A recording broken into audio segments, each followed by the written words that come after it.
Hello, welcome to the Road to October. I am your host, Ryan Lorenz. In this podcast, we will navigate baseball history through the lens of the Fall Classic. In this episode, we turn our attention to Game 3 of the 1903 World Series between the Pittsburgh Pirates and the Boston Americans. If you didn't catch our previous episode on Game 2, no worries. I'll give you a quick recap. Boston bounced back in that game after dropping the opener. The Americans jumped on an injured Sam Lever early, scoring twice in the first inning. On the mound, Bill Dineen was spectacular, striking out 11 and tossing a complete game shutout.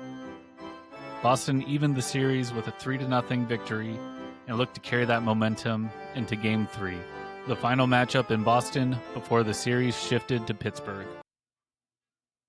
It was October 3rd, 1903, at Huntington Avenue grounds in Boston, Massachusetts.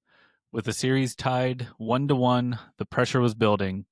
Over 18,000 fans packed the stands, the largest crowd yet, filling the air with nervous excitement.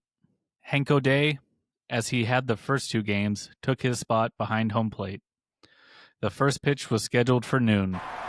Let's head down to the field for the first pitch of this crucial Game 3. Starting for Boston was Tom Hughes, a 6'1" right-hander from Chicago. Hughes had a reputation, a heavy smoker and drinker, but also for possessing one of the best drop curveballs in the league. He faced Ginger Beaumont to start the game. Beaumont grounded to third and was thrown out at first. Fred Clark followed, another grounder, again handled by Jimmy Collins at third. Then Tommy Leach stepped up, and once more Hughes induced a groundout, this time to shortstop. A quick, clean inning for Boston. On the other side, Deacon Felipe took the mound for Pittsburgh. The 6-foot Virginian, known for his control, rarely walking a batter. Patsy Dougherty led off for Boston, but grounded out to short. Jimmy Collins followed with another groundout, this one to second base. And Chick Stahl lifted a fly ball to right field to end the inning. Scoreless through one, both pitchers looking sharp. Honus Wagner led off the top of the second for Pittsburgh, but grounded out to second baseman Hope Ferris. Kitty Bransfield followed with another routine grounder to Collins at third. With two down, Claude Ritchie broke through, lining a ground rule double into the roped-off crowd in the outfield. The Pirates finally had a base runner in scoring position. Next up, Jimmy Sebring drew a walk, and Ed Phelps came up to bat with 2 men on and 2 outs. Phelps ripped another ground rule double, scoring Ritchie and moving Sebring to third. The Pirates took a 1-0 lead. Felipe couldn't add to it, grounding out to short to end the inning. In the bottom half, Buck Freeman led off for Boston, but grounded out to short. Freddie Parent followed, another ground out. With 2 outs, Candy LaChance finally gave Boston some life, legging out a double, but Hope Ferris grounded out to third, stranding the runner. Boston's pitching needed to respond, but Pittsburgh struck again. Ginger Beaumont led off and drew a walk. Then, Fred Clark smacked the third ground rule double of the game, sending Beaumont to third. Tommy Leach followed with a single to left, driving in Beaumont and pushing Clark to third. 2-0 Pirates. Boston manager Jimmy Collins had seen enough and went to the bullpen, calling on his ace, Cy Young. But even the great Cy Young stumbled out of the gate, hitting Honus Wagner to load the bases with no outs. Kitty Bransfield popped up to first for the first out. Then Claude Ritchie grounded to third. Collins fired home to get the force, 2 outs, bases still loaded. Jimmy Sebring followed and grounded to short, but Freddie Parent misplayed it. The ball skipped away and Tommy Leach scored. Wagner, trying to score behind him, got caught in a rundown between third and home, ending the inning. Still, Pittsburgh led 3-0. In the bottom half, Boston's catcher, Lou Krieger, led off and flew out to right. Cy Young, now pitching and hitting, struck out swinging.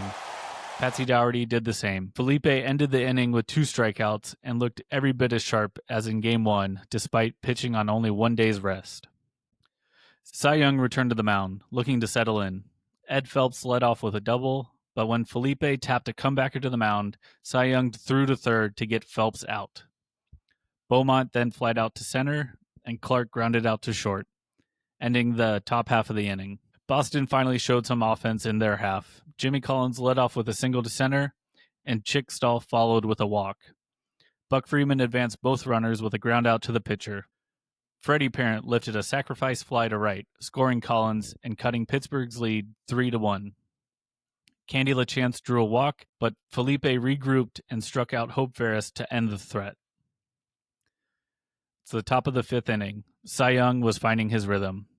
Tommy Leach popped out to second, Honus Wagner lined out sharply to third, and Kitty Bransfield grounded out to short. 3 quick outs. In the bottom half, Felipe matched him pitch for pitch. Lou Krieger grounded out to the mound, Cy Young struck out, and Dougherty grounded out to first. Pittsburgh still led 3-1 heading into the 6th inning. Cy Young looked every bit the legend now. He struck out Claude Ritchie and Jimmy Sebring back-to-back. Ed Phelps flied out to center, 3 up, 3 down.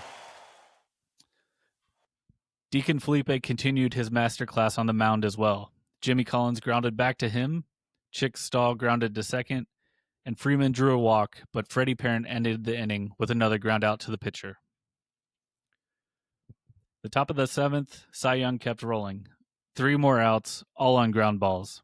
Felipe grounded out to third, Beaumont to second, and Clark to short. In the bottom half of the 7th, Boston couldn't break through either. Candy LaChance grounded out to short, Hope Ferris flied out to center, and Luke Krieger flied out to right, where Jimmy Sebring made the catch. With just 6 outs to go, Pittsburgh wanted insurance, and they got it. Tommy Leach flied out to right for the first out, but Honus Wagner ripped a double into right field gap. Kitty Bransfield followed with a bunt, and Cy Young bobbled it. Everyone was safe. With runners at first and third, Claude Ritchie singled, driving in Wagner. The Pirates extended their lead 4-1. Then came one of the defensive plays of the game. Jimmy Sebring lined a shot to left, where Patsy Dougherty came up throwing. He gunned down Bransfield, trying for third, and Jimmy Collins alertly fired across the diamond to first to double off Sebring. A stunning double play to end the inning and limiting the damage to 1 run. In the bottom half, Cy Young grounded out to short, Dougherty struck out, but Jimmy Collins doubled to give Boston life. Chick Stahl followed with a single to drive in Collins, cutting the lead to 4-2. Buck Freeman grounded out to short to end the rally. Cy Young handled the top of the 9th easily. Phelps grounded out to the mound, Felipe popped out to the catcher, and Beaumont grounded out to second. Boston was down to their final 3 outs. Freddie Parent popped out to second, Candy LaChance grounded out to Honus Wagner, and with 2 outs, Hope Ferris stepped in. Felipe finished what he had started, a swinging strikeout to end the game. Catcher Ed Phelps dropped the 3rd strike, but recovered and threw it to first for the final out. Deacon Felipe had done it again, a complete game victory, striking out 6, allowing only 4 hits and 2 earned runs. Tom Hughes started for Boston, but lasted just 2 innings, surrendering 3 runs.